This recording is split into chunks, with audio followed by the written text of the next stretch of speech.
نحمده ونصلي على رسوله الكريم اما بعد رب اشرح لي صدري ويسر لي امري واحلل عقدة من لساني يفقهوا قولي۔ حضرات، سورہ نساء کے مضامین چل رہے ہیں۔ اللہ تعالیٰ ہر وہ بات بیان فرماتے ہیں جو مومن کے لیے ہدایت رکھتی ہیں، جن کے اندر رہنمائی ہے۔ تو چنانچہ اللہ تعالیٰ نے چھٹے پارے کے بالکل شروع میں جو آیت پیش فرمائی ہے، اس کے اندر اللہ نے اس بات کا اعلان کیا ہے کہ کسی کی چاہے دنیا کی بات ہو، چاہے آخرت کی بات ہو، دینی بات ہو یا دنیاوی بات ہو، تو ایسی بات جو عیب سے متعلق ہو، کسی کی عیب کو تم عام مت کرو، کسی کی برائی کو عام مت کرو، اور لوگوں کے درمیان مت بیان کرو کہ فلاں ایسا کرتا ہے، ایسا کہتا ہے وغیرہ۔ لیکن ایک بات کی اجازت دی گئی ہے مظلوم کو، اگر کسی پہ ظلم ہو رہا ہے تو مظلوم کو یہ اجازت ہے کہ ظالم کے خلاف آواز بلند کرے اور ظالم کی مذمت کرے، اور ظالم کی جو برائیاں ہیں وہ لوگوں کے درمیان میں اگر بیان کرتا ہے تو پھر اس طرح سے کرنے کی اجازت دی گئی ہے۔ غیبت ناجائز ہے، لیکن چند مواقع پر غیبت کی اجازت ہے، اور اسی میں سے ایک یہ موقع بھی ہے کہ ظالم کی باتوں کو اجاگر کرنا، اس کے خلاف آواز بلند کرنا، یہ غیبت کے زمرے میں، برائی کے زمرے میں یہ بات نہیں آتی ہے۔ آگے اللہ تعالیٰ نے اس بات کا بھی اعلان فرمایا کہ ایمان معتبر کون سا ہے۔ اگر کوئی یہ کہتا ہے کہ ہم اللہ پہ ایمان لاتے ہیں، رسول کو نہیں مانتے ہیں، یہ ایمان بھی معتبر نہیں ہے۔ اگر یہ کوئی کہتا ہے کہ ہم اللہ کو بھی مانتے ہیں، اللہ کے رسول کو بھی مانتے ہیں، اور تمام نبیوں کو بھی مانتے ہیں، لیکن کسی ایک نبی کو نہیں مانتے، وہ بھی مومن نہیں ہے۔ اس لیے ایمان مجمل اور مفصل میں یہ بات بتا دی گئی ہے کہ ایمان اللہ پر، اللہ کے رسول پر، رسولوں پر، کتابوں پر، آخرت پر جب ہوگا تو تب ایمان مکمل ہوگا۔ اس لیے یہود و نصارہ کو کہا گیا اگرچہ تم سارے نبیوں پر ایمان لاتے ہو، اللہ پہ ایمان رکھتے ہو، لیکن آخری نبی سید المرسلین کو رسول نہیں مانتے، اس لیے تم مومن نہیں ہو، تم کافر ہو۔ آگے حضور صلی اللہ علیہ وسلم کو اللہ نے تسلی دی ہے، وہ یہ کہ مکہ میں جو یہود تھے، منافقین تھے، وہ کہتے تھے کہ ہم آپ پر ایمان تب لائیں گے جب آپ آسمان سے لکھی ہوئی ایک کتاب کو اتار دیں، اور ہم لوگ اپنی آنکھ سے دیکھ لیں گے کتاب کو تو ہم ایمان لائیں گے۔ اللہ نے کہا کہ اے محمد، اے میرے محبوب، آپ پریشان مت ہوئیے، یہ تو ایسے لوگ ہیں کہ ان کے پرکھوں نے، ان کے باپ دادا نے موسیٰ علیہ السلام کو تو یہاں تک کہا تھا کہ ہم اللہ پر ایمان نہیں لائیں گے، ہم اللہ کو دیکھ لیں گے تب ایمان لائیں گے، اللہ کو دکھا دیجئے تب ہم اللہ پہ ایمان لائیں گے۔ تو اس مطالبے پہ اللہ نے ایک بجلی کی کڑک کو پیدا کیا، اور یہ مطالبہ کرنے والے سارے کے سارے لوگ ہلاک ہو گئے۔ پھر موسیٰ علیہ السلام نے دعا کی تو سارے لوگ زندہ ہو گئے۔ موسیٰ علیہ السلام نے کہا کہ دیکھ لیا نا سب کچھ، اب تو ایمان لاؤ گے؟ تو کہا کہ اب بھی ہم ایمان نہیں لاتے ہیں۔ تو اللہ نے رسول اللہ صلی اللہ علیہ وسلم سے یہ کہا کہ یہ لوگ، ان کو ایمان لانا تقدیر میں ہے نہیں، مقدر نہیں ہے، اس لیے ان کے مطالبے پہ آپ پریشان نہ ہوں، اور یہ لوگ خبیث لوگ ہیں، بدترین لوگ ہیں، آپ اپنا کام، دعوت کا کام، دین کا کام، تبلیغ کا کام کرتے رہیں، ہدایت میرے ہاتھ میں ہے، جن کو میں چاہوں گا ہدایت دوں گا۔ آگے اللہ تعالیٰ نے ایک اور اعلان کیا کہ اے لوگو، ہمارا رسول حق لے کر تمہارے پاس آ گیا ہے، ان کی بات مان لو، اسی میں تمہارے لیے بھلائی ہے۔ یا ایھا الناس قد جاءکم الرسول بالحق من ربکم فآمنوا خیرا لکم۔ دین میں غلو کرنا یہ جائز نہیں ہے، ناپسندیدہ ہے۔ غلو کہتے ہیں بڑھا چڑھا کر کے بیان کرنا۔ اللہ نے فرمایا یا اہل الکتاب لا تغلو فی دینکم، اے اہل کتاب اپنے دین میں غلو مت کرو۔ یہود و نصارہ کی ایک خصلت یہ بھی تھی کہ دین میں غلو کر کے پیش کرتے تھے، یعنی اللہ کے رسول کو، عیسیٰ کو اللہ کا بیٹا بنا دیا، اور جو ان کے علماء تھے، درویش تھے، بزرگ تھے، ان کو بھی ارباب من دون اللہ بنا لیا، ان کو بھی خدا بنا لیا تھا۔ تو اللہ نے فرمایا کہ اس طرح سے مبالغہ آرائی سے دین برباد ہوتا ہے۔ اس سے ہمیں یہ سبق ملا کہ دین میں بگاڑ غلو کرنے سے آتا ہے۔ آج بھی دنیا میں جو قبر پرستی، مزار پرستی، علماء پرستی، پیر پرستی، شخصیت پرستی نظر آتی ہے، وہ اسی غلو کا نتیجہ ہے۔ جہاں جہاں بھی فتنہ پیدا ہوا، جہاں جہاں بھی بگاڑ پیدا ہوا، امت میں انتشار ہوا، اسی غلو کی بنیاد پر ہوا ہے۔ اس لیے اللہ تعالیٰ کا حکم یہ ہے کہ قرآن و حدیث کی روشنی میں ہر فرد کو، ہر شخص کو، ہر بات کو وہاں رکھ کر دیکھیں جہاں اس بات کا حق ہے، اس شخصیت کا حق ہے۔ پھر اگر اختلاف اور جھگڑا باقی رہتا ہے تو پھر اللہ تعالیٰ یہ فرماتے ہیں اگر اس طرح سے تم چلو گے تو پھر جھگڑا باقی نہیں رہے گا۔ اللہ تعالیٰ ہمیں یہودی خصلت اور فطرت سے ہماری حفاظت فرمائے۔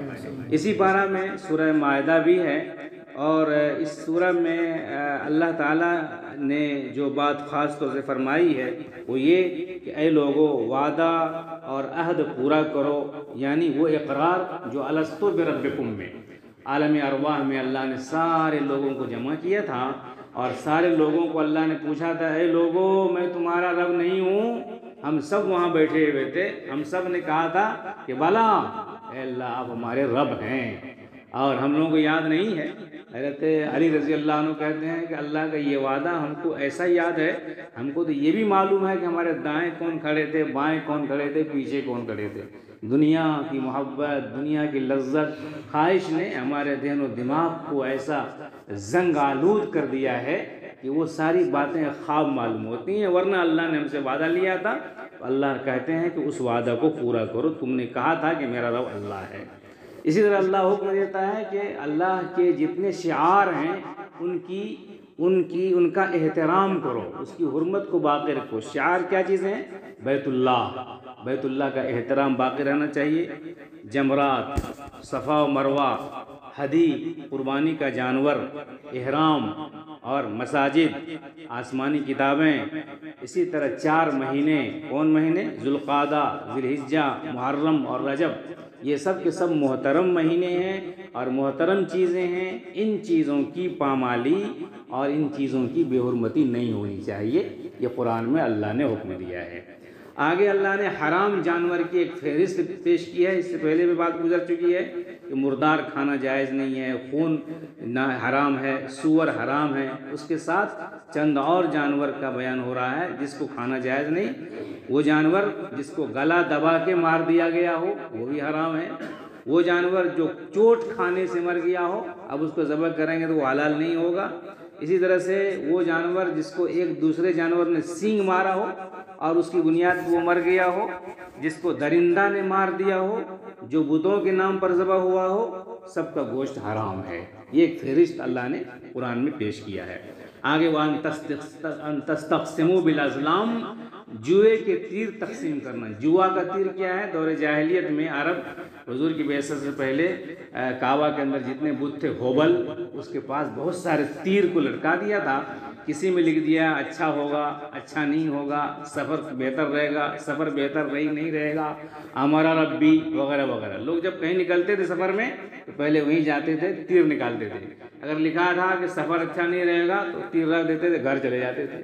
اگر لکھا رہتا سفر اچھا ہوگا، اپنے من گڑت اپنے طور پر لکھ کے رکھ دیا تھا، اور جو نکلتا تھا اس طرح سے لوگ پریشان ہوتے تھے۔ کسی بھی لکھا رہتا تھا ٹھیک ہے اللہ کا حکم ہے، تب لوگ سفر پہ جاتے تھے۔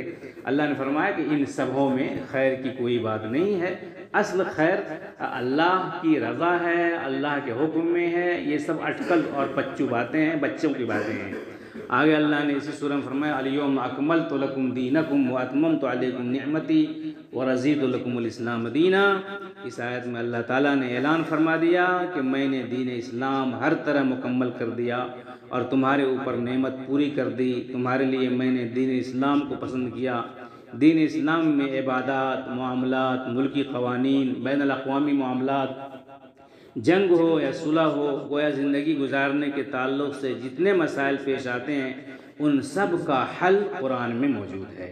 اگر کسی کو اس میں کوئی نقص یا کمی نظر آتی ہے تو اس کی وجہ یہ ہے کہ یا تو ایسے آدمی کا مطالعہ کمزور ہے، یا ضد اور ہٹ دھرمی ہے، یا اللہ تعالیٰ نے حق قبول کرنے سے اس کے دل پہ مہر لگا دیا ہے۔ یہ ورنہ بات وہی ہے جو اللہ نے فرمائی ہے۔ آگے اللہ نے وضو کرنے کا طریقہ بتایا، خود قرآن میں ہے وضو کرنے کا طریقہ، اذا قمتم الى الصلاة فاغسلوا وجوہکم وایدیکم الى المرافق، جب تم نماز کے لیے کھڑے ہو تو تم چہرے دھو، دونوں ہاتھ کہنی سمیت دھو، پھر سر کی مسح کرو، پھر پاؤں کو دھو۔ پھر اللہ نے آگے تیمم کا مسئلہ بیان کیا ہے کہ تیمم کیسے کیا جاتا ہے وغیرہ۔ تقویٰ کا مطلب کیا ہے؟ ہم لوگ کہتے ہیں تقویٰ اور یہ ہے، اور تقویٰ ایسے حاصل ہوتا ہے، متقی اس کو کہتے ہیں۔ قرآن نے خاص طور سے تقویٰ کا جو مفہوم بیان کیا وہ یہ ہے، جو چیزیں شرعی طور پر نقصان دہ ہیں اور مہلک ہیں ان سے بچتے رہنے سے، بری چیزوں سے، برائیوں سے بچتے رہنے سے جو ایک خاص نورانی کیفیت دل میں پیدا ہوتی ہے اس کو تقویٰ کہتے ہیں۔ برائیوں کے بچتے رہنے سے جو ایک خاص کیفیت دل میں پیدا ہوتی ہے اس کو تقویٰ کہتے ہیں۔ آپ دیکھیں غیر محرم پہ نگاہ پڑنے طبیعت چاہ رہی ہے، تقاضا نفس کا آپ نے روک لیا، گانا سننے کا، فلم دیکھنے کا تقاضا ہو رہا ہے، ایسے وقت میں آپ نے ضبط کر لیا، آپ محسوس کریں گے کہ دل میں ایک خاص نور پیدا ہو رہا ہے، اسی کو کہتے ہیں تقویٰ۔ یہ تقویٰ ہے۔ اور یہ تقویٰ کیسے حاصل ہوتا ہے؟ قرآن کے اسلوب سے پتہ چلتا ہے کہ دوست اور دشمن کے ساتھ یکساں انصاف کرنے اور محبت و عداوت سے مغلوب نہ ہونے پر جو عادت پیدا ہوتی ہے وہ تقویٰ ہے، اور یہ چیز مؤثر ہے تقویٰ پیدا کرنے میں۔ دوست اور دشمن دونوں کے ساتھ یکساں معاملہ کرنا، اور محبت میں بھی اور نفرت میں بھی ایک طرح کا معاملہ کرنا۔ جو آدمی ایسا کرتا ہے اللہ تعالیٰ اس کے اندر تقویٰ پیدا کرتا ہے۔ اسی کو اللہ نے فرمایا اعدلوا هو اقرب للتقویٰ، عدل اختیار کرو، یہ تقویٰ سے زیادہ قریب ہے۔ آگے بنی اسرائیل کی نافرمانی، جنگ کرنے سے انکار، پھر اس کے نتیجے میں بطور سزا 40 سال تک میدان تیہ میں ان کا بھٹکنا، پھر آدم علیہ السلام کے 2 بیٹوں کا جھگڑا ذکر ہے جس میں قابیل اور حابیل کی قربانی جب اللہ کے دربار میں پیش ہوئی تو اللہ نے حابیل کی قربانی قبول کر لیا اور قابیل کی قربانی قبول نہیں کیا۔ قابیل نے اس بھائی کو مارنا چاہا تو حابیل نے کہا کہ میں ایسا بھائی نہیں ہوں کہ تمہارے مارنے پہ میں اپنا ہاتھ بڑھاؤں گا، بلکہ میں اپنے ہاتھ کو روک لیتا ہوں، تم کو جو کرنا ہو کرو۔ تو قابیل نے اپنے بھائی، سگے بھائی حابیل کو مار دیا، اور جب وہ مر گیا تو پہلا قتل تھا دنیا کے اندر، اس سے پہلے قتل نہیں ہوا تھا۔ اب وہ کیا کرے، لاش کو کیا کریں، پریشان تھا۔ اللہ نے 2 کوا کو بھیجا، آپس میں لڑا، ایک مرا، پھر کوا نے زمین کھودا اور دوسرے کو ڈال دیا۔ تب وہ ذہن میں بات آئی، اچھا مردے کو اس طرح دفن کیا جاتا ہے۔ اللہ نے دیکھا آج قیامت تک جو بھی قتل ہوگا سب کا ایک حصہ اس قابیل کے سر اس کا گناہ ڈالا جائے گا، قیامت تک ڈالا جاتا رہے گا۔ آگے اللہ تعالیٰ نے فرمایا کہ انسان کی جان کی قیمت اللہ نے بتاتے ہوئے کہا، اگر کسی نے ایک آدمی کو ناحق قتل کر دیا تو گویا اس نے پوری دنیا کے تمام انسانوں کو قتل کر دیا، اور ایک آدمی کی جان بچا لیا تو گویا پوری انسانیت کی جان بچا لیا۔ دیکھیے شریعت میں فقہ میں یہ لکھا ہوا ہے اگر ایک آدمی کو 50 آدمی نے مارا ہے مل کر کے تو 50 سے قصاص لیا جائے گا، سب کو قتل کیا جائے گا۔ اسلام دہشت گردی کو ختم کرتا ہے، ایک آدمی کے قتل کو پوری انسانیت کا قتل قرار دیتا ہے۔ اب بھی اگر کوئی آدمی اس تعلیم کے بعد کہتا ہے کہ اسلام دہشت گردی کی تعلیم دیتا ہے، یہ اس کا نفاق ہے اور اس کی اسلام دشمنی ہے۔ اللہ نے یہود و نصارہ کو دوست بنانے سے بھی منع فرمایا ہے۔ قرآن اعلان کرتا ہے کیوں نہیں منع کرتے، ان کے درویش اور علماء گناہ بات کہنے سے اور حرام کھانے سے بہت ہی برے عمل ہیں جو یہ کرتے ہیں۔ جب اللہ تعالیٰ کسی قوم کو تباہ کرتا ہے تو اس کے عوام گناہوں اور نافرمانیوں میں مبتلا ہو جاتے ہیں، اور اس کے خواص یعنی علماء اور درویش اور پیر چپ چاپ ہو جاتے ہیں اور گونگے شیطان بن جاتے ہیں۔ جب یہ مزاج پیدا ہو جائے، عوام گناہ کرنے لگ جائیں، علماء زبان پہ تالے لگا لیں، اب سمجھ لیجئے کہ اس قوم کی بگاڑ طے ہے، یقینی ہے۔ اس لیے علماء کو فعال ہونا چاہیے، وہ علماء جو نذرانہ لے کر اور نیاز لے کر اور فاتحہ خوانی کے لیے پیسے لے کر اور رشوت لے کر کے حرام کو حلال اور حلال کو حرام بتاتے رہیں گے، اس سے دین برباد ہوگا، اور یہ یہودی علماء کی خصلت ہے۔ اس لیے ہمیں انتباہ دیا گیا ہے کہ تم اے علماء، اے عوام و خواص، علماء کے اندر بھی امر بالمعروف اور نہی عن المنکر کا جذبہ ہونا چاہیے، اور عوام کے اندر بھی برائیوں سے بچنے کا جذبہ ہونا چاہیے۔ آخر میں اللہ تعالیٰ نے انہی باتوں پر سورہ چھٹے پارے کو اللہ نے ختم فرمایا ہے۔ اللہ تعالیٰ ہمیں ان باتوں پر عمل کی توفیق عطا فرمائے، اور جو باتیں زبان سے غلط نکلی ہیں اللہ تعالیٰ ان کو معاف فرمائے، ہدایت عطا فرمائے۔ اللہ لا الہ الا هو الحی القیوم صلی اللہ تعالی علی خیر خلقہ وسلم۔